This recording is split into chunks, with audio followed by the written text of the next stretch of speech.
আসসালামু আলাইকুম ওয়া রাহমাতুল্লাহি ওয়া বারাকাতুহু। আলহামদুলিল্লাহ ওয়াহদা ওয়াসসালাতু ওয়াসসালামু আলা মান লা নাবিয়্যা বা'দা। আউযু বিল্লাহি মিনাশ শাইতানির রাজীম। বিসমিল্লাহির রহমানির রহিম। আলহামদুলিল্লাহ, যাবতীয় প্রশংসা গুণগান একমাত্র মহান আল্লাহ সুবহানাহু ওয়া তাআলার জন্য। দুরূদ ও সালাম বর্ষিত হোক আখির নবী প্রিয় নবী জনাবে মুহাম্মদুর রাসূলুল্লাহ সাল্লাল্লাহু আলাইহি ওয়াসাল্লাম। আল্লাহুম্মা সাল্লি আলাইহি আল্লাহুম্মা বারিক আলাইহি।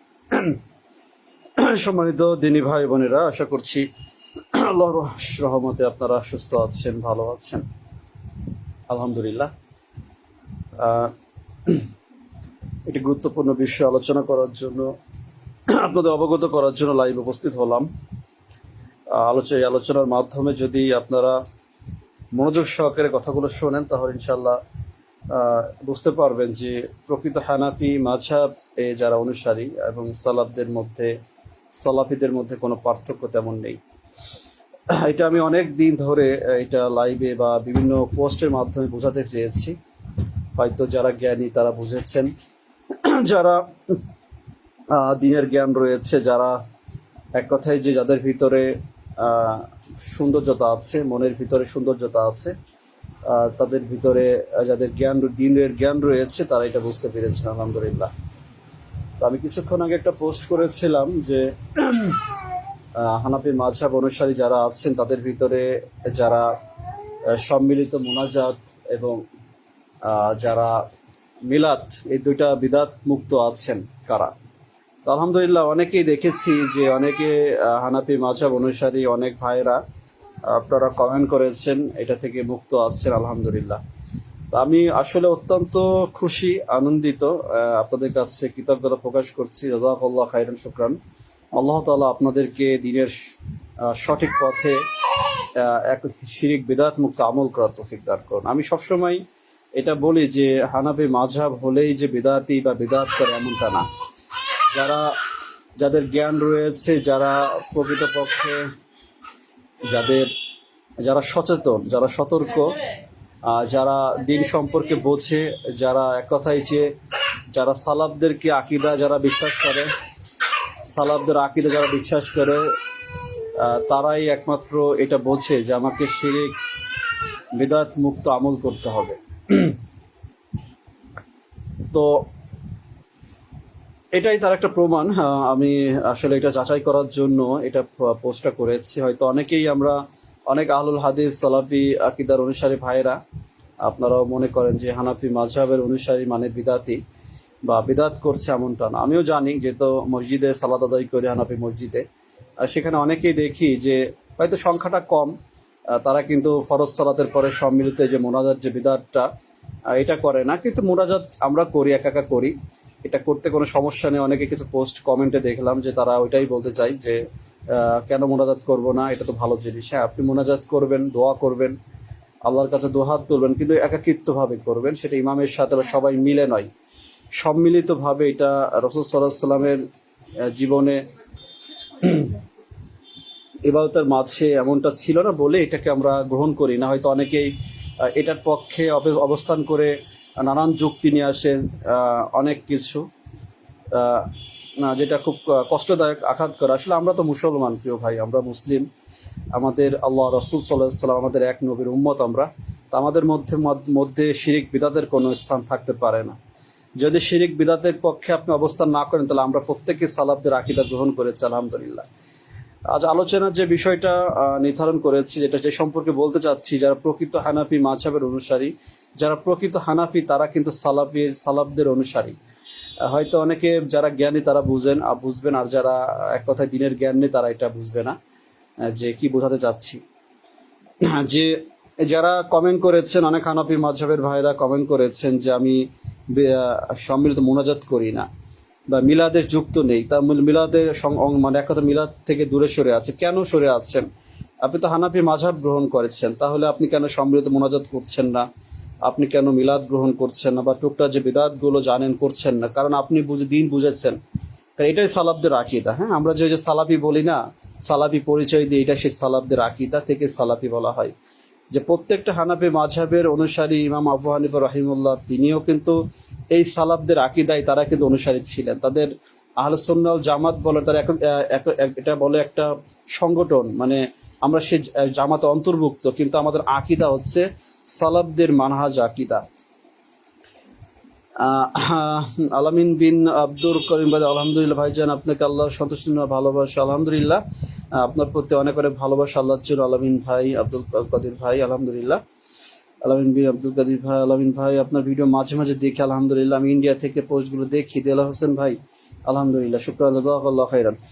আল্লাহ তাআলা দিনের জন্য কবুল করুন, দিনের মধ্যে আমরা যেন অন্তর্ভুক্ত থাকি। আল্লাহ তাআলা যেন আমাদের এই সংক্ষিপ্ত দুনিয়ার জীবন যেন তার ইবাদতের মাঝে যেন আমরা সমাপ্ত করাতে পারি।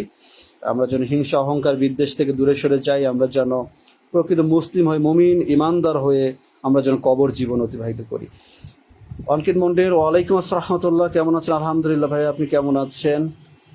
সালাত আদায় করেছি। উনি আরাবিয়ান নাবির নিচে হাত বেঁধে কিন্তু জোরে আমিন বলে রাফিলে দান করেন। জোহরের সুন্নাত 4 রাকাত 2 সালাত পরে সালাফিদের সাথে তেমন কোনো দ্বন্দ্ব নেই, ফরজ সালাতে সম্পূর্ণ। জি ভাই, মন্না মিয়া ভাই, জি আলহামদুলিল্লাহ। আমি আপনার এই পোস্টটা একটু পিন করে দিচ্ছি। আমি এটাই দীর্ঘদিন ধরে বোঝাতে যাচ্ছি, মানে এই মেসেজগুলো এটাই বলতে চাচ্ছি যে অনেকে কিন্তু যখনই বিদাত নিয়ে কথা বলি, শিরিক নিয়ে কথা বলি, তখন অনেক হানাফি বাইরে খেপে যায়। তারা মনে করে যে আমরা সালাফিরা মনে হানাফিদের বিদাতি বলি, এটা আসলে না। এটা বোঝাতে পারি না যে না, আপনি যদি বিদাত মুক্ত থাকেন তাহলে আপনি কেন বিদাতে হবেন? আপনি যদি সঠিক দিনকে মানেন তাহলে কেন আপনি সমালোচিত হবেন? কেন আমাদের ভিতর ঠেলাঠেলি বাঁধবে? হাত যেখানে বাঁধেন সমস্যা নেই, হাত নিচে, নাভির নিচে, বামে আছে অনেকে, কিন্তু তারা কিন্তু বলছে রাসূল সাল্লাল্লাহু আলাইহি সাল্লামের দিনের ভিতরে যে আমলটা তিনি করেননি, এটা হচ্ছে বিদাতের বিষয়। যেটা ইবাদত হিসেবে গ্রহণ করেনি, সেটা যদি আমরা তৈরি করি, সেটা হচ্ছে বিদাত। এখন অনেকেই দেখি, এখনো এই জামানা এত বোঝানোর পরেও দেখি অনেকে কমেন্ট করে তাহলে মোবাইল ফোন ব্যবহার করা বিদাত হবে। রাসূল সাল্লাল্লাহু আলাইহি সাল্লাম তো ফেসবুক ব্যবহার করেনি, এসি ব্যবহার করেনি, মাইক ব্যবহার করেনি, এইগুলো ইত্যাদি অপ্রাসঙ্গিক কথাগুলো বলে। এদের আসলে ধর্মীয় জ্ঞান নেই বলে এরা বোঝে না যে এটার সাথে বিদাতের সম্পর্ক না। দুনিয়াবি এই বস্তুর সাথে বিদাতের কোনো সম্পর্ক নেই। বিদাত হচ্ছে দিনের ভিতরে ইবাদতের মাধ্যমে, এক কথায় যেটা সওয়াবের আশায় করা হয়, আমলের সাথে সম্পৃক্ত। আমরা যে সালাত আদায় করি, আমরা যে হজ, জাকাত, সিয়াম পালন করি, এই ধরনের ইবাদতের ক্ষেত্রে যেটাকে আপনি অধিক সওয়াবের আশায় করা হয়, এটাকে আমল মনে করা হয়, যে কিন্তু রাসূল সাল্লাল্লাহু আলাইহি ওয়াসাল্লাম সাহাবারা এটা করেনি, সেটা হচ্ছে বিদাত। কিন্তু অনেকে আছে, দেখা যাচ্ছে যে এটা এখনো একটু গোঁড়ামি আছে। আমি আমার পোস্টে দেখেছি, এখন অনেকে কমেন্ট করেছে, যদিও এদের সাথে আসলে কথা বলা মানে ইমান আমল নষ্ট করা। যতটুকু সম্ভব অনেকে বোঝায়, অনেকে দেখি খুব গুমরায়। অনেকে আছে, একজন মুফতি সাহেব লিখেছে যে রাসূল সাল্লাল্লাহু আলাইহি ওয়াসাল্লাম তো সম্মিলিত মোনাজাত দোয়া করেছেন। তাই আমি বললাম দলিল দেখান। এখন উনি দলিল দেখান না, উনি বলে দিয়ে চলে গেলেন। তাই যে মিথ্যাবাদী মুফতি যারা আছে, এই সমাজকে বিদাতে সাপ্লাই দিচ্ছে, মানুষকে, হানাবি ভাইদেরকে অনেকে মাযহাব গ্রহণ করার পরেও তাদেরকে পথভ্রষ্ট করছে বিদাতের মাধ্যমে। বিদাত খুব ভয়ঙ্কর, এই জন্য আমরা বারবার সতর্ক করি। আপনাকে আর কি নিয়ে সতর্ক করবো বলেন? অনেকেই আছে যে এই বিদাত শুনতে পারে না, তাদের কথা যে অন্য বিষয়ে কথা বলেন। ইবলিস চাই না বিদাত নিয়ে, শিরিক নিয়ে কথা বলি। ইবলিস সব থেকে যন্ত্রণা পায় শিরিক বিদাতের বিষয়, কারণ মানুষের জাহান্নাম এর সাথে সম্পৃক্ত। একজন মুসলমান জান্নাতে যাবে না, জাহান্নামে যাবে এই শিরিক বিদাতের সাথে সম্পৃক্ত। সব থেকে ভয়াবহ পাপ হচ্ছে শিরিক বিদাত। তো আলহামদুলিল্লাহ, আমি খুবই সন্তুষ্ট। আমার যারা হানাফি মাযহাবের ভাইরা আছেন, অজস্র মুসলিম ভাইরা আছেন, যে আপনার মাযহাব গ্রহণ করেছেন, কোনো সমস্যা নেই। আপনি মাযহাব অনুসারী একজন ইমামকে অনুসরণ করেছেন, কোনো সমস্যা নেই। আপনার কাছে যেটা ভালো লাগবে, যে আমলটা সহিহ হাদিস আসছে, সেটা যদি একতেলাপ আছে আপনি গ্রহণ করেন, রফলেদান করেন কিংবা করবেন না, দুটাই হাদিসে আসছে। আপনি বা ঠেলাঠেলি করার কিছু নেই, বা অস্বীকার করার কিছু নেই। সুন্নাহকে অস্বীকার করলে ইমান থাকবে না। যদি মনে করেন যে এই আমলটা না করারও হাদিস আসছে, সহি হাদিস আসছে, আপনি গ্রহণ করবেন না। আহ, হ্যাঁ জানি ভাই, খুবই ভয়াবহ অবস্থা ভারতে মুসলমানদের উপর। আল্লাহ তালা হেফাজত করুক। আল্লাহ তালা রহমত দ্বারা এই ধরনের যারা যারা যারা মুসলমানদের সাথে যারা নিষ্ঠুর অবিচার করছে, যারা হত্যা করছে, ক্ষতি করছে, আল্লাহ তালা তাদেরকে ধ্বংস করে দিক। আমরা দোয়া করি আল্লাহ তালা হেফাজত করুক আমাদের মুসলিম ভাইদেরকে। সারা বিশ্বে যে সকল মুসলমান, ফিলিস্তিন, গাজা, ভারতে যে সকল সমস্ত বিশ্বে যে সকল মুসলমান ভাইরা নির্যাতিত হচ্ছে মুশরিকদের দ্বারা, কাফেরদের দ্বারা, আল্লাহ তাআলা আমাদের সকল মুসলিম ভাইদেরকে হেফাজত করুন। তো আসলে যেটা বলছিলাম যে আপনি যদি প্রকৃত হানাফি মাযহাব অনুসারী হয়ে থাকেন, আপনি যদি প্রকৃত দিন গ্রহণ করেন, দিন সম্পর্কে জ্ঞান অর্জন করেন, যদি আপনি হাদিস সম্পর্কে জ্ঞান অর্জন করেন, যদি আপনি হাদিস অস্বীকার না করেন, যদি বোঝেন যে কোন রাসূল সাল্লাল্লাহু আলাইহি ওয়াসাল্লাম কোন আমলগুলো কি করে যেহেতু করেছেন বা কোনগুলো করেনি, তাহলে আপনি বুঝতে পারবেন।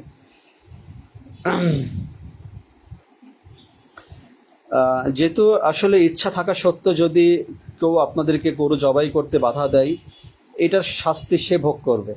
যেহেতু আপনাদের ইচ্ছা ছিল, ওজোরের জন্য করতে পারছেন না, এটার জন্য আল্লাহ তাআলা আপনাদেরকে, যেহেতু কোরবানি করা ফরজ না, যে কোরবানি না করলে আপনি আপনি বড় গুনাহগার হয়ে যান এমনটা, যেহেতু আপনার সাধ্য আছে কোরবানি করা উত্তম, উচিত। যদি না করতে পারেন কোনো কারণে, ওজোর থাকলে সমস্যা হবে না ইনশাআল্লাহ।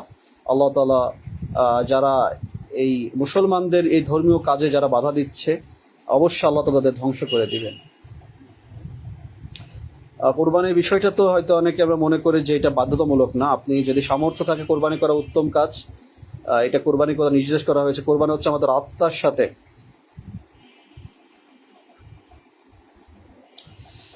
মুন্না মিয়া ভাই, আপনি একদম মন খারাপ করবেন না। মনে রাখতে নিন্দুকের কাজ নিন্দা করে, হিংসাকে হিংসা করা। জি মুন্না ভাই, জানি ভাই। তারপরেও অনেক সব কষ্ট হয় এই জন্য যে আমরা যখন মানুষকে সঠিক ইসলামের দাওয়াত দিই, অনেক ভাইরা একটু ঘৃণা পোষণ করেন, অনেকে মনে করেন যে এটা ব্যক্তিগত কথা। অনেকেই যখন সালাফদের কথা বলা হয়, সালাফি আহলুল হাদিস, তখন অনেকেই গালিগালাজ করে। আসলে বিষয়টা হচ্ছে কি, আমরা দুনিয়ার কোনো স্বার্থ নিয়ে ইসলামের দাওয়াত দিই না। দুনিয়ার মানুষকে, এটা কোনো দল না যে আমার দলে এনে আপনি এটা ভোট দিবেন, আমি জয়যুক্ত হব। আর একটা মুসলিম হিসেবে মুসলিম ভাইকে, অপর মুসলিম ভাইকে সঠিক পথে ফিরানো, দুনিয়ার হারাম কাজ থেকে, সকল প্রকার ভুল ত্রুটি থেকে দিনের বিষয়ে সঠিক পথ দেখানোই তো আমাদের দায়িত্ব ভাই। ইনশাল্লাহ এখানে মন গড়া কথা বলার কোনো সুযোগ নেই। দোয়া চাই ভাই মুন্না ভাই, আল্লাহ তাআলা যেন আমাদের কবুল করেন। এমনি আবু তাহের ভাই, মাশাআল্লাহ ভাই, আলোচনা আল্লাহ পাক বেশি বেশি করে দিনের খেদমতের সুযোগ দিন, আমিন ভাই। আবু তাহের ভাই, অনেকদিন আপনাকে দেখি, অনেকদিন সংযুক্ত আছেন, আলহামদুলিল্লাহ, অনেক দিনই ভাই আছেন। ভালো লাগে আপনাদের কমেন্টগুলো পড়ে। আমি কিন্তু কমেন্টগুলো পড়ি বলে অনেক সময় অনেকের কমেন্টের উত্তর দিই। এক কথায় যে অনেক সময় খারাপ লাগে, অনেক সময় একটু রাগান্বিত হয়ে যায় যখন কেউ নেগেটিভ মন্তব্য করে। এমডি রুবেল, ওয়ালাইকুম আসসালাম রহমতুল্লাহ। আপনার শরীরটা কি ভালো আছে? মোটামুটি।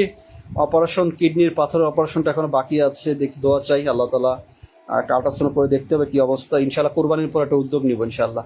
13 মিলিমিটার পাথর ছিল, অনেক বড় পাথর, কিডনি স্টোন ছিল। এখন পিত্ত অপারেশন করেছে, এখন কিডনি পাথরটা অপারেশন। ইনশাআল্লাহ দোয়া চাই, আল্লাহ যদি সুস্থতা দান করেন, দোয়া চাই আপনার।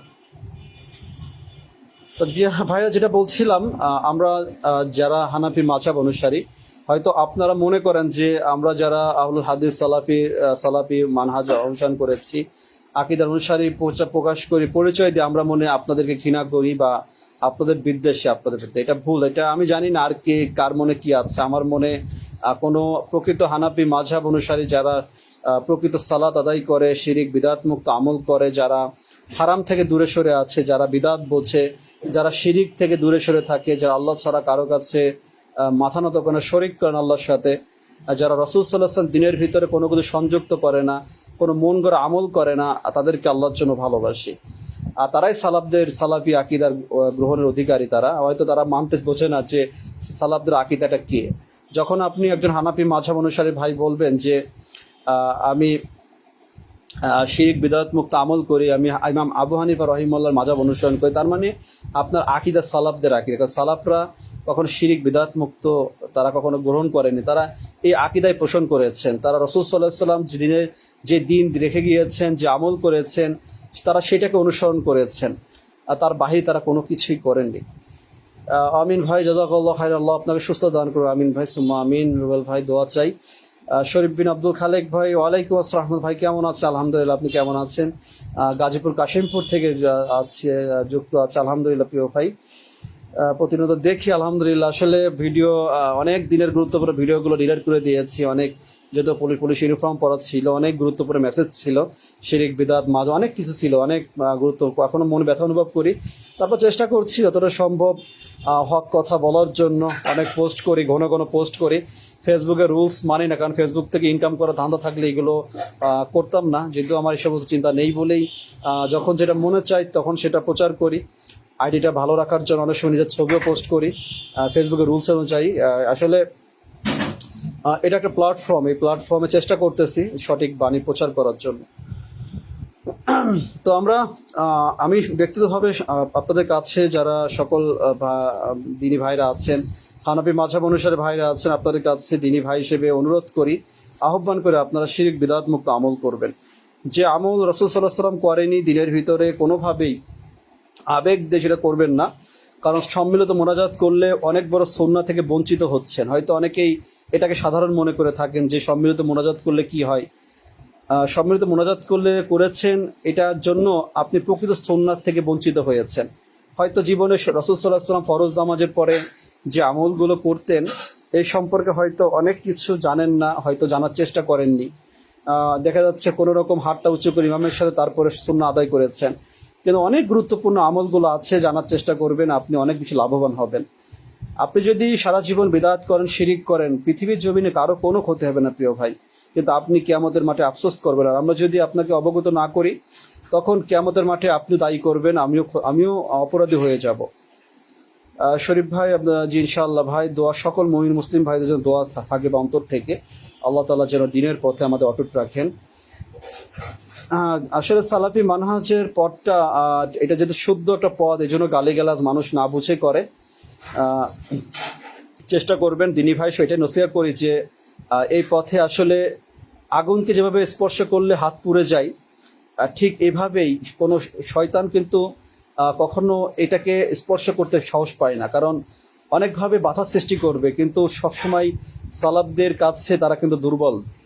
এই জন্য আমরা যারা সালাফি মানহাজ আকিদার অনুসারী হয়েছি, আলহামদুলিল্লাহ, আমরা যেন সর্বত্র মানুষের আঘাত অপমান যতই করুক না কেন, এটা বুঝতে হবে যে আমি সঠিক পথে আছি বলেই বাধা বিপদ সব থেকে বেশি আছে। যদি আপনার ইমান মজবুত হয়, আপনি জীবনে অনেক বিপদ আপদ অসুস্থ অনেক কিছুর সম্মুখীন হবেন। যখন আল্লাহ তখন আপনাকে ভালোবাসিয়ে এটা প্রমাণ পাবেন তখনই, যখন আপনার বিপদের ছোটখাটো বিপদ আসবে, মানুষ অপমানিত করবে, লাঞ্ছিত করবে, আপনার ভিতরে ব্যথা আসবে, আপনি দিনের সঠিক বাণী প্রচার করার চিন্তা আসবে, আপনি একটা মুসলিম ভাইয়ের প্রতি ভালোবাসা আসবে, আপনি সালাদের প্রতি ভালো লাগা আসবে, আপনি সালাদ শুদ্ধ আদায় করবেন, রাসূল সাল্লাল্লাহু আলাইহি ওয়াসাল্লাম পরিপূর্ণ সুন্নাহর প্রতি ভালোবাসা সৃষ্টি করবেন। তখনই বুঝতে পারবেন আলহামদুলিল্লাহ যে আমি সঠিক পথে আছি। এই পথে কিয়ামত পর্যন্ত এই পথে হয়তো এভাবেই অনেক বাধা বিপত্তি আসবে। এই জন্য ভেঙে পড়ার কিছু নেই। আমরা অনেক এই দাওয়াতের কাজ করি, অনেক আঘাত মানুষ, অনেক মুসলিম ভাইরা আঘাত করে, গালিগালাজ করে, অপমান করে, লাঞ্ছিত করে, তবুও চাই যে তারা হয়তো কোনোদিন তাদেরকে ক্ষমা করে দিই আল্লাহর জন্য, আল্লাহ তাদেরকে ক্ষমা করে দিক। যদি কেউ সুন্নাহ বিরোধী না হয়, ব্যক্তিগত যদি গালি দেয়, আল্লাহ তাকে হেদায়েত দান করুক। আর চাই যে সদাচরণ, সবাইকে মেসেজ দিই যে সদাচরণ সব থেকে দামি আমল। কিয়ামতের মাঠে মিজানের পাল্লায় সব থেকে ভারী আমল হবে উত্তম আচরণ। এই জন্য আমরা, যদি আপনি একজন মুসলিম ভাই হয়ে ফাসেক আরেকজনকে গালি দেন, এটা গুনাহের কাজ, আমরা যেন কাউকে আঘাত না করি। যদি আপনার ভালো না লাগে, যদি আমার মতামতের সাথে আপনি গ্রহণযোগ্য মনে না করেন, তাহলে আপনি সেটা গ্রহণ করবেন না, সেটা আপনার ব্যক্তিগত ব্যাপার। কিন্তু সালাফি আকিদার অনুসারে যারা আহলুল হাদিস, হয়তো অনেকেই হাসি, অনেকে অনেক পোস্ট দেখি বলে কি যে এ নামাজ পড়ে না, আহলে হাদিসের লোক। তা আহলে হাদিসের যদি কেউ নামাজ না পড়ে, সে তো আহলে হাদিস নয়। আহলে হাদিস কোনো একজন ব্যক্তির দ্বারা নয়। যে আব্দুর রাজ্জাক মিসরি সাহেবকে কিছু পোস্ট কেন্দ্র করে অনেকে দেখা যাচ্ছে কমেন্ট করে, দেখবেন যে আপনার গুরুকে আব্দুর রাজ্জাক মিসরি সাহেব। আমি বলি না, আমার গুরু একমাত্র মুহাম্মদ সাল্লাল্লাহু আলাইহি ওয়াসাল্লাম। সালাফদের মহান গুরু হচ্ছে মুহাম্মদ সাল্লাল্লাহু আলাইহি ওয়াসাল্লাম। আমরা মুহাম্মদ সাল্লাল্লাহু আলাইহি ওয়াসাল্লাম মাযহাব অনুসরণ করেছি। আমরা আব্দুর রাজ্জাক মিউসুফ সাহেব আমাদের দুনিয়াতে কোনো শায়েখের অনুসারী না। তারা আমাদেরকে দিন সম্পর্কে সঠিক জ্ঞান আমাদের অবগত করেন, আমরা সত্য গ্রহণ করি, আমরা যাচাই বাছাই করে গ্রহণ করি। আর সেটাই আপনারা হানাফি মাযহাব অনুসারী ভাইদেরকে জানাই, আপনাদের কাছ থেকেও জানি বুঝি আপনারা কতটা সহি আমল করেন।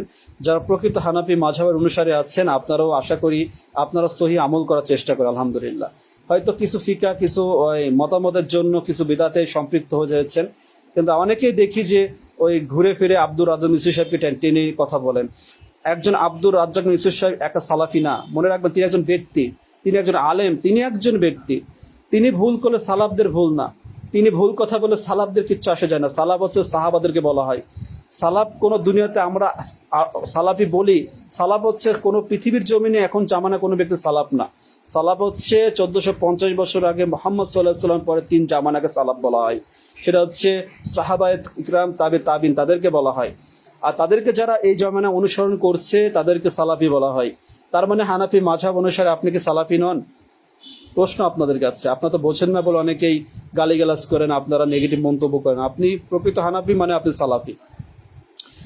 এটা অনেকদিন ধরে বোঝানোর চেষ্টা করছি, এটা প্রয়োজনীয় বোঝানোর জন্য। অনেকে এটাকে অপ্রয়োজনীয় মনে করে, অনেকে ভালো লাগে না, অনেকে আছে নানান অপ্রাসঙ্গিক কথা বলেন যে এটা নামাজের দাওয়াত। এটা ভাই নামাজের দাওয়াত, আপনি মুসলমান সালাত আদায় করতে হবে। আপনি মুশরিক যদি সালাত আদায় না করেন, দাওয়াতের কিছু নাই। আপনি ঈমান আনার পরে আপনার প্রধান কাজ সালাত আদায় করা। সালাত আদায় করতে গেলে কিভাবে আদায় করতে হবে সেটা সালাফদের আকীদা গ্রহণ করতে হবে। যখন আপনি সালাত শুদ্ধ আদায় করতে যাবেন, কি কি আমল করবেন, তখন আপনি সালাফদের আকীদা গ্রহণ করতে হবে। এটা হচ্ছে হানাফি হন বা আপনি আহলুল হাদিস পরিচয় দেন, আপনার আকীদা একটাই, সালাফদের আকীদা। আহলে সুন্নাহ ওয়াল জামাত হচ্ছে একটা সংগঠন, একটা জামাত গোষ্ঠ। এটা আহলে সুন্নাহ ওয়াল জামাত, যে আমরা সুন্নাহর অন্তর্ভুক্ত, কিন্তু আমাদের আকীদা হচ্ছে আহলে সুন্নাহ ওয়াল জামাতের আকীদা হচ্ছে সালাফদের আকীদা। আপনারা বিভিন্ন রকম পুস্তক যাই পড়ে এটা ঘাটাঘাটি করেন, বিভিন্ন রকম রিসার্চ করে দেখেন, আহলে সুন্নাহ ওয়াল জামাত এর আকীদা হচ্ছে সালাফদের আকীদা। যারা লাইভে আছেন এটা আপনার যাচাই করে দেবে, অনেকে বোঝে না বলে তর্ক বিতর্ক করেন। যা হোক, এটাই মূল বিষয় যে আমাদের বিদাতের সাথে কোনো পৃথিবীর কোনো মুসলমানের সম্পর্ক থাকার কথা না। শিরিকের সাথে কোনো পৃথিবীর জমিনে কোনো মুসলমানের সম্পর্ক নেই। শিরিক বিদাতের সাথে, হারামের সাথে কোনো সম্পর্ক নেই। কিন্তু দুনিয়ার লোভ লালসা, দুনিয়ার ধোঁকাবাজি জালে আমরা আটকে গিয়ে কিন্তু দুনিয়ার লোভে আসক্ত হয়ে কিন্তু পেটের জন্য মানুষ হারামকে স্পর্শ করছে। মানুষ দুনিয়ার লালসায় ডুবে শান্তি দুনিয়ায়, এক কথায় যে ইবলিসের ধোঁকায় পড়ে মানুষ কিন্তু হারামকে গ্রহণ করেছে। আর দিনের ভিতরে এই যে আমরা যে অনেকে যে এই বিদাতকে গ্রহণ করেছে, এটা ইবলিসের ধোঁকা। কারণ ইবলিস আপনাকে কিভাবে পথভ্রষ্ট করবে এটা হচ্ছে তার হচ্ছে একটা মাধ্যম। যে অনেকেই মনে করে থাকেন এই যে সম্মিলিত মোনাজাত করলে কি হবে, শুধু মোনাজাত করেন কেন? কিন্তু এই মোনাজাতের সাথে অনেক গুরুত্বপূর্ণ আমল জড়িত আছে, যেটাকে আপনি বাদ দিয়ে দিয়েছেন। আমাদের সমাজে এই মোনাজাতটা করে ইমাম সাহেবরা, সঠিক। আপনি কিন্তু করছেন না, শুরু করছে ইমাম। একজন মসজিদে ইমাম কিন্তু নামাজের পরেই, সালাম ফিরানোর পরেই কিন্তু সে আল্লাহুম্মা আমিন বলে হাত উঁচু করে। আমি অনেক হানাফি ইমামের সাথে কথা বলেছি, অনেকের সাথে আমার পরিচয়, তারা কিন্তু জানে, পরিচয় কথা বলে যে ভাই সত্যি বলতে আমরা লজ্জা, মানুষকে বললে তারা আমাদের ইমাম হিসেবে রাখবে না। একজন বলছে ভাই যে একটা মসজিদে হানাফি ইমাম সাহেব তিনি সম্মিলিত মোনাজাত করেননি বলে সেখানে মিটিং করেছে যে ইমাম সাহেব রাখা যাবে না, তিনি গুরামি করছেন। কেন? এতদিন ধরে মসজিদে ইমাম সাহেব যুগের পর যুগ আমাদের মসজিদে সম্মিলিত মোনাজাত করেন, আর এই ইমাম এসে সম্মিলিত মোনাজাত করেন, এই ইমামকে রাখবো না। পরে ইমাম সাহেব বড় একজন মুফতি সাহেব, একজন জ্ঞানী বুজুর্গকে নিয়ে আসার পরে মিটিং করার পর তিনি প্রমাণ দিলেন যে এই সম্মিলিত মোনাজাত করা বিদাত। তখন তারা মেনে নিল, কিন্তু তবু ইমামকে রাখেনি, কারণ তারা যে গুরামি পূর্বপুরুষ আমার দাদারা বাবা দাদারা করেছেন, আমরা কেন এটা বাদ দিব? এটা হচ্ছে এক শ্রেণীর নামে মুসলমান, যাদের দিন সম্পর্কে জ্ঞান নেই কোনো রকম। তারা মনে করে যে আমি নামাজ পড়ে জান্নাতে যাব না, এরা হচ্ছে এদের ফলাফল জিরো। যারা দিনের ভিতরে বিদাত সৃষ্টি করে আমল করবে এদের ফলাফল জিরো। যারা শিরিক করবে এরা চিরস্থায়ী জাহান্নামে অধিবাসী হবে। তা মানুষের সাথে কথা বলে অনেকে বলে ভাই আসলে নিরুপায় আমরা। তা আমাদের সমাজে ইমাম সাহেবরা কিন্তু অনেক ইমাম সাহেবরা জ্ঞানী, বোঝে। শামীম ভাই ওয়ালাইকুম আসসালাম রাহমাতুল্লাহ, প্রিয় ভাই কেমন আছেন?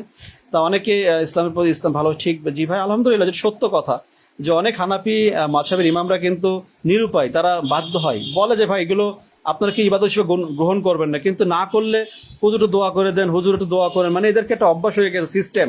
মুহাম্মদ সাল্লাল্লাহু আলাইহি ওয়াসাল্লাম দিনের থেকে বের হয়ে এরা দুনিয়াবি প্রচলিত সিস্টেমকে গ্রহণ করেছে, তৈরি করেছে। যে রাসূল সাল্লাল্লাহু আলাইহি ওয়াসাল্লামের জামানায় তারা কোন পদ্ধতিতে ইবাদত করেছেন, তারা কি কি আমল করেছে, এটা আমাদের এটাই অনুকরণীয়, এটা অনুসরণ করতে হবে।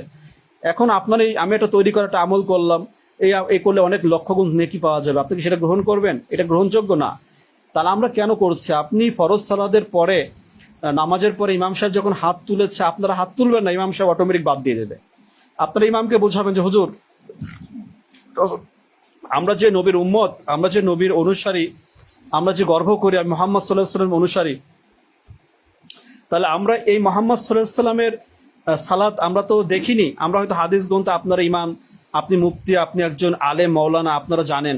তা আর রাসূল সাল্লাল্লাহু আলাইহি ওয়াসাল্লাম কি ফরজ সালাতের পরে এই যে আপনি যে হাত তুললেন আল্লাহুম্মা আমিন বলে, তিনি কি এটা করেছেন কিনা? আপনারা ইমাম সাহেব জিজ্ঞেস করেন, ইমাম সাহেব নিশ্চয় এটা উত্তর দিবেন। যদি প্রকৃত ইমাম দুনিয়াবি লোভী না এসে বলবে যে না ভাই এটা রাসূল সাল্লাল্লাহু আলাইহি ওয়াসাল্লাম করেনি, তখন বলবেন হুজুর আমরা তাহলে এটা করবো না, তাহলে আমাদেরকে শিখিয়ে দেন যে আমরা কি করব তাহলে। তখন ইমাম সাহেব, আপনি যে ইমাম পেয়েছেন তো ইমাম আপনাদেরকে শিখাবে যে ফরজ সালাতের পরে রাসূল সাল্লাল্লাহু আলাইহি ওয়াসাল্লাম সালাম ফেরানোর পরে বলতেন আল্লাহু আকবার, আস্তাগফিরুল্লাহ আস্তাগফিরুল্লাহ আস্তাগফিরুল্লাহ, আল্লাহুম্মা আনতাস সালাম ওয়া মিনকাস সালাম তাবারাকতা ইয়া জাল জালালি ওয়াল ইকরাম, আল্লাহুম্মা আইন্নি আলা যিকরিকা ওয়া শুকরিকা ওয়া হুসনি ইবাদাত, লা ইলাহা ইল্লাল্লাহ ওয়াহদাহু লা শারীকা লাহু লাহুল মুলকু ওয়া লাহুল হামদু ওয়া হুয়া আলা কুল্লি শাইইন কাদির। এরকম অনেক আমল, প্রত্যেক ফরজ সালাত আয়াতুল কুরসি পড়তেন, সাইদুল ইস্তিগফার পড়তেন, সূরা ইখলাস, সূরা ফালাক, সূরা নাস পড়তেন, 33 বার সুবহানাল্লাহ, 33 বার আলহামদুলিল্লাহ, 33 বার আল্লাহু আকবার, 34 বার আল্লাহু আকবার, একবার লা ইলাহা ইল্লাল্লাহ ওয়াহদাহু লা শারীকা লাহুল মুলকু ওয়া লাহুল হামদু ওয়া হুয়া আলা কুল্লি শাইইন কাদির। ইত্যাদি অনেক আমল আছে প্রিয় ভাই, এইগুলো আপনারা করবেন, তারপরে সুন্নাহ আদায় করবেন। এই আমলগুলোর ভিতরে ফজিলত রয়েছে, এই আমলগুলোর মধ্যে জান্নাত রয়েছে, এই আমলগুলোর মধ্যে রহমত রয়েছে, বরকত রয়েছে, লাভ রয়েছে, তাহলে আমি কেন বিদআত করব? এরপর আপনি দুইটা হাত তুলে মোনাজাত করবেন, করেন। আপনি একাকিত্বভাবে দোয়া করেন সবার জন্য, নিজের জন্য, বাবা মার জন্য করেন। আপনার যতক্ষণ মনে হচ্ছে আপনি আল্লাহর কাছে চান, সমস্যা নেই। আসলে এটাই বোঝানোর জন্য আসলে অনেক কষ্ট হয়। আশরাফুল ইসলাম ভাই, ওয়ালাইকুম আসসালাম দিনী ভাই, আপনাকে যাতে আলহামদুলিল্লাহ, শুকর জাযাকাল্লাহ খাইরান ভাইজান। তুষার আমিনুল্লাহ ভাই, ওয়ালাইকুম আসসালাম ভাইজান, কেমন আছেন? আমি দুবাই থেকে দেখছি, আলহামদুলিল্লাহ। তুষার ভাই আপনি অনেকদিন আমার দেখুন, তিনি ভাই অনেকদিন ফলো করেন, আলহামদুলিল্লাহ। আশরাফুল ইসলাম শামীম ভাই লিখেছেন শ্রীনগর আমার শ্বশুর বাড়ি এলাকায় সম্মিলিত মোনাজাত বাদ দেওয়ার কারণে। আপনাদের জানা শামীম ভাই কিন্তু হানাফি মাযহাব অনুসারী ভাই, আলহামদুলিল্লাহ। মাঝে মাঝে অনেক প্রশ্ন তিনি অনেক কিছু প্রকাশ করেন, দেখি আলহামদুলিল্লাহ এটাই সত্য কথা, যারা প্রকৃত হানাফি তারা শিরিক বিদআত গ্রহণ করেন না।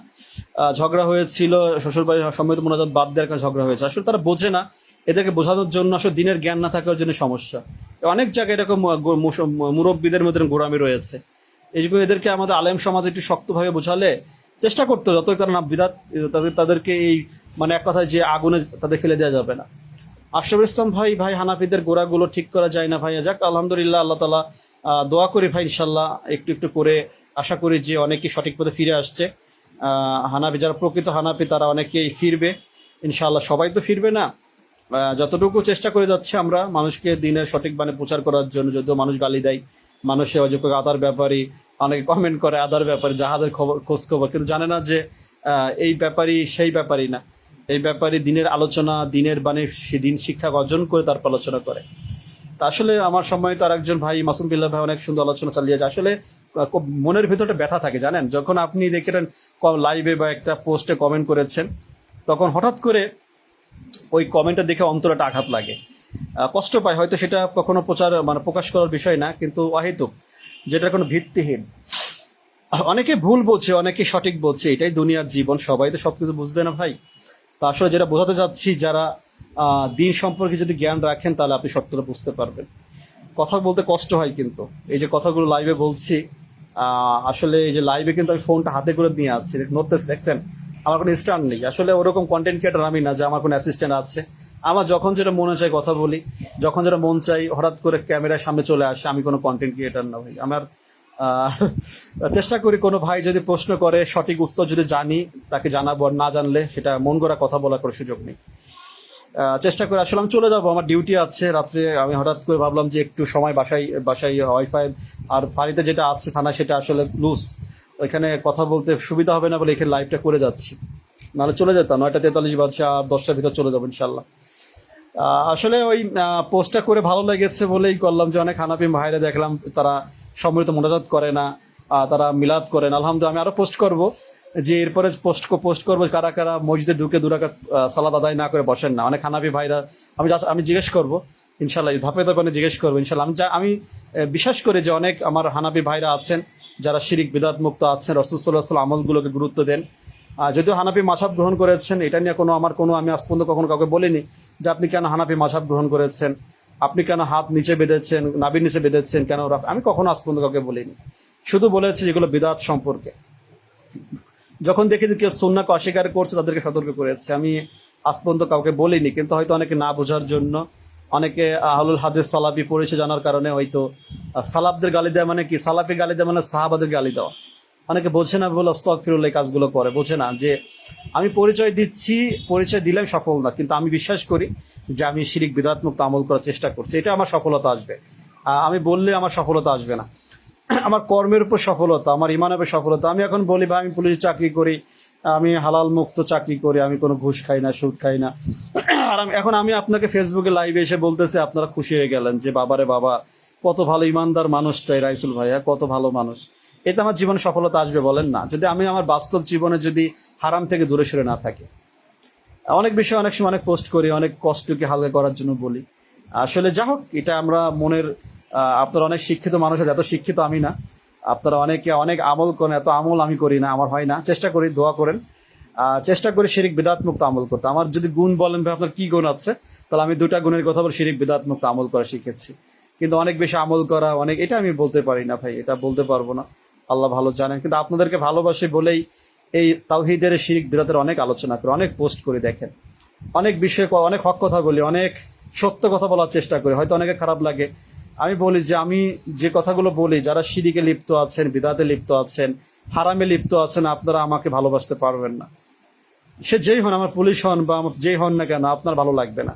আপনি হানাফি মাযহাব অনুসরণ করেছেন, আপনি যদি শিরিক বিদআত মুক্ত আমল করেন, আপনি আমাকে ভালোবাসবেনই, ভালোবাসতে বাধ্য হবেন। কারণ আমি তো আপনাকে দিনের বাণী প্রচার করি, দিনের দাওয়াত দিচ্ছি।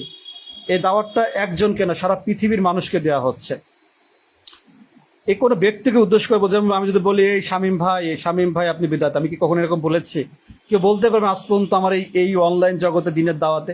আমি কাউকে বলিনি। কিন্তু যখন দেখি যে সে বিদআত নিয়ে প্রসঙ্গ, তখন তাকে বিদআতই বলেছি। যখন দেখি সে বিদআতকে প্রশ্রয় দিচ্ছে, তখন তাকে বলেছে। আমি তো আজ পর্যন্ত আমি জানি যে একজন মুসলমান ভাই সমালোচনা করা এটা গীবত, মহা পাপের কাজ। কিন্তু আপনার কাছে এটা গীবত, বিদআতের কথা বলে গীবত মনে হয় কেন, গালি মনে হয় কেন? এটা কোনো গালি না। তা আসলে দিন প্রচার করা এটা আনন্দের বিষয়। যদি দিন সম্পর্কে আপনি জানেন, যদি বোঝেন, আপনার ভিতরে একটা অস্থিরতা কাজ করবে। যখন আপনার চোখে, আমি যখন মসজিদে যাই, সালাত আদায় করি, আমার চারপাশে তাকিয়ে তাকিয়ে দেখি, ফরজ সালাতের পর বসে দেখি যে কে কি করছে। অনেকে ভুল করে, অনেকে দেখি যে আজকে ইশা সালাতের সময় 5 মিনিট আছে, একজন ঢুকে বসে পড়লো। বলতে ইচ্ছা করতেছে আপনি 2 রাকাত সালাত আদায় করেন, এখনো 5 মিনিট সময় আছে, বলতে যেও বলতে পারি না। কেউ পাশে দেখি যে ওই নামাজের নিয়ত মুখে ফিসফিস করে বলছে। অনেক টুকটাক ভুল দেখে, সালাতের অনেক ভুল দেখে অনেকে বলতে পারি না। আসলে ব্যথা অনুভব করি, এই ব্যথাগুলো কতটা কষ্ট দেয় এটা আপনি বুঝবেন না। এই ব্যথাটা দুনিয়ার স্বার্থের জন্য না, এটা মুসলমানের প্রতি, মুসলিম ভাইদের প্রতি ভালো লাগা থেকে, যে তারা কি ভুল করছে, তারা কেন লস করছে। ভাই এখন আপনি কোন এলাকায় আছেন? আমি খুলনাতে আছি, খুলনা সদরে আছি। আশরাফুল ইসলাম ভাই, তো আসলে যারা বোঝেন, বুঝলে অল্পতে মানুষকে বোঝানো যায়, আর না বুঝলে অনেক কথা বলতে হয়, বারবার বলতে হয়। দিনের আলোচনার ভিত্তি প্রস্তরটা কোথায়?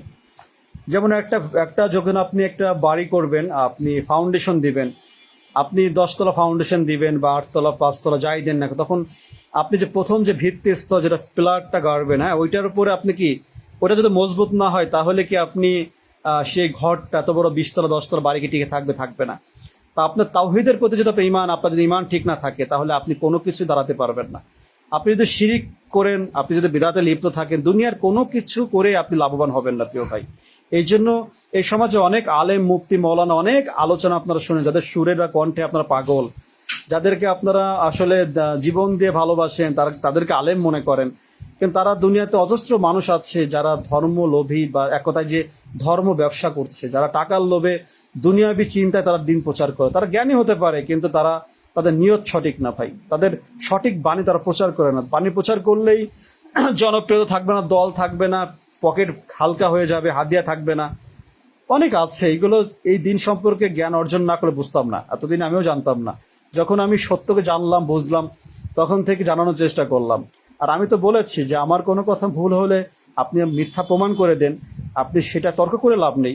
আমি যে ভুল বলছি, একটা আমলের বিষয় বলছি, অনেক রিপোস্ট করি, কোরবানির বিষয়ে বলছিলাম, আপনি ভুল হলে বলবেন কমেন্ট করে যে ভাই আপনার কথাটা ভুল হয়েছে, তাহলে আমি এটা আমার অবশ্যই গুনাহের কাজ হয়ে যাবে, আমি সংশোধন করব, আমারও ভুল হতে পারে, কিন্তু এই ভুলটা এমন না যে আপনি আমাকে সত্যকে ভুল প্রমাণিত করাবেন, তাহলে তো আমি এটা মেনে নিব না। আর ইনশাল্লাহ কোরবানির বিষয়ে লাইভ আলোচনা করব, কোরবানির বিষয়ে যে গুরুত্বপূর্ণ আমলগুলো আছে, কি করণীয়, কি করলে কোরবানি কবুল হবে, কি কেমন গরু কি ইত্যাদি সম্পর্কে ইনশাল্লাহ আগামী লাইভে আলোচনা করব। কোরবানির গুরুত্বপূর্ণ লাইভ আলোচনা করব, কোরবানির আগে পরে কি করণীয়, কোরবানির সময় কি করণীয়, কি কি আমল রয়েছে ইনশাল্লাহ আলোচনা করব। এটা আজকে আলোচনা করলে অনেকটা লম্বা হয়ে যাবে। যাই হোক, লাইভটা রেখে দিব, আর সময় নিব না। আপনারা যারা লাইভে প্রথম থেকে ছিলেন আপনাদের কাছে আহ্বান করব, অল্পতে আসলে এক কথা ঘুরে ফিরেই বলি, বারবার বলি যে মুসলমান পরিচয় দিচ্ছি, সালাত ছাড়া মুসলমান হওয়া যাবে না। ঈমান আনার পরে সর্বপ্রথম কাজ হচ্ছে সালাত আদায় করা। ঈমান আনার পরে সর্বপ্রথম পরীক্ষা হচ্ছে সালাত আদায় করা, সই শুদ্ধভাবে সালাত আদায় করা। আমি আহলে হাদিস পরিচয় দিচ্ছি, আপনি হানাফি মাযহাব পরিচয় দিচ্ছেন, কোনো পরিচয় দুনিয়াতে সফলতা, আখিরাতে সফলতা আসবে না। এটা আমাদের গর্বের বিষয় হতে পারে। আপনি ইমাম আবু হানিফার মাযহাব নিয়ে গর্ব করতেছেন, আমি সালাফদের আকীদাকে গ্রহণ করেছি, মাযহাবী হয়েছে, আমি শুধু মুহাম্মদ সাল্লাল্লাহু আলাইহি সাল্লামের সুন্নাহকে গ্রহণ করেছি, আমাদের সুন্নাহ একই। এটা আমার জীবনের সফলতা এখানে আসবে যদি আমি হালাল জীবন করতে পারি, সালাত, পাঁচ ওয়াক্ত সালাত সহি শুদ্ধভাবে আদায় করতে পারি, আল্লাহকে সন্তুষ্ট করার জন্য সকল অশ্লীলতা পাপাচার থেকে বিরত, হারাম থেকে দূরে সরে থাকতে পারি, শিরিক বিদআত মুক্ত আমল করতে পারি, মানুষের সাথে উত্তম আচরণ করতে পারি, মানুষের হক আদায় করতে পারি, জুলুম অত্যাচার দূরে সরে থাকি, তবেই আমার জীবন সফল হবে ইনশাআল্লাহ। সে পৃথিবীতে আমার না, সারা পৃথিবীর জমিনে যে সকল মুসলমান আছে, এটাই সালাফদের আকীদা। যদি আমরা গ্রহণ করতে পারি তবে আমরা সফল হব ইনশাআল্লাহ। ঠেলাঠেলি করে, গালিগালাজ করে, হিংসা অহংকার বিদ্বেষ একে অপরকে সৃষ্টি করে একে অপরের প্রতি কোনো লাভ আমাদের জীবনে হবে না।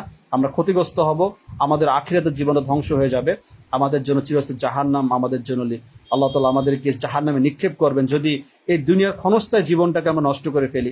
মনে রাখবেন, হিদায়াত আল্লাহ যৌবন বয়সের মানুষ তারাই হিদায়তের পথে আসে, বৃদ্ধ বয়সের মানুষ কখনো হিদায়ত পায় না। অনেক বয়স্ক লোক মসজিদে সারা জীবন ইবাদত করেনি, হারাম উপার্জন করেছে, এখন মসজিদে যাচ্ছে, তারা হিদায়ত পায়নি, তারা বুঝেছে আমাদের সময় নেই, মৃত্যু চলে আসে, মৃত্যুর ভয়। আর দুনিয়াতে যারা অল্প বয়সে হিদায়তের পথে আসে, হালাল পথে চলে, এরপর জিহাদ, আল্লাহ তাদের ইবাদত সব থেকে বেশি ভালোবাসেন, গ্রহণ করেন।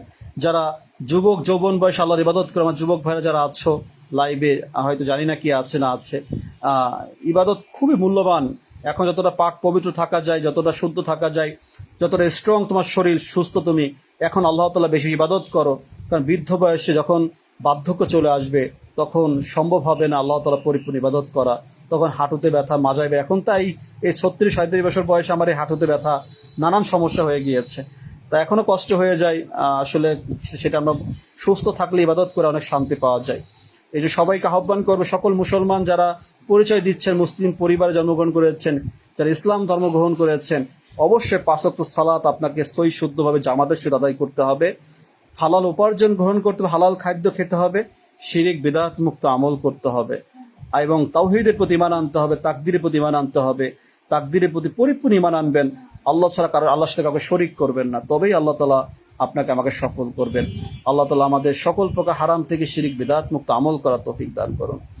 সুবহানাকা আল্লাহুম্মা রাব্বানা বিহামদিকা আশহাদু আল্লা ইলাহা ইল্লা আনতা আস্তাগফিরুকা ওয়া আতুবু ইলাইক। আসসালামু আলাইকুম ওয়া রাহমাতুল্লাহি ওয়া বারাকাতুহু।